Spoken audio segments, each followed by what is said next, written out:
সুপ্রিয় দর্শক, আপনারা দেখছেন এমএসডি ইউটিউব চ্যানেল। চলে আসলাম এইমাত্র পাওয়া আজ 24 ঘন্টায় খুবই গুরুত্বপূর্ণ ঘূর্ণিঝড়, ঝড় বৃষ্টি, নিম্নচাপ, মেঘ বৃষ্টি, শিলাবৃষ্টি, কালবৈশাখী ঝড় এবং আবহাওয়ার খবর নিয়ে দর্শক আজকে ভিডিওতে জানিয়ে দেবো বাংলাদেশে আবহাওয়া কেমন থাকার সম্ভাবনা রয়েছে এবং আরও জানিয়ে দেবো পশ্চিমবঙ্গে আবহাওয়া কেমন থাকার সম্ভাবনা রয়েছে। আজ 24 ঘন্টা আবহাওয়ার পূর্বাভাসে কী জানিয়েছে আবহাওয়া দপ্তর এবং আপনার জেলা ঝুঁকিতে আছে কি না এটা জানতে হলে অবশ্যই ভিডিওটি শেষ পর্যন্ত দেখবেন।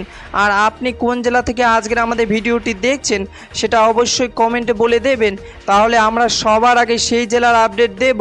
গত ভিডিওতে যারা কমেন্ট করেছিল সেই সব জেলার আপডেট দিয়ে আজকে শুরু করছি এবং আপনি যদি আজকের ভিডিওতে আপনার জেলার নাম কমেন্ট করেন তাহলে পরবর্তী ভিডিও আপনার জেলার আপডেট দিয়ে আগে শুরু করব।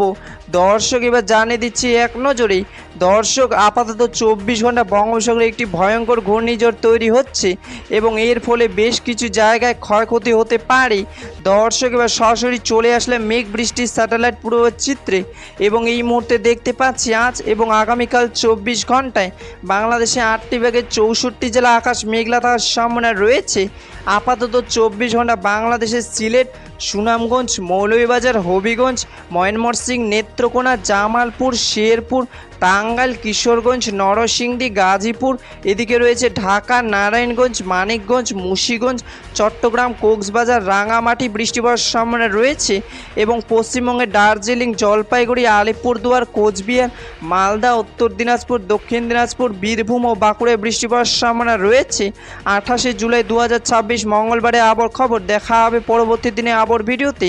ততক্ষণ পর্যন্ত সুস্থ থাকুন, ভালো থাকুন, ধন্যবাদ।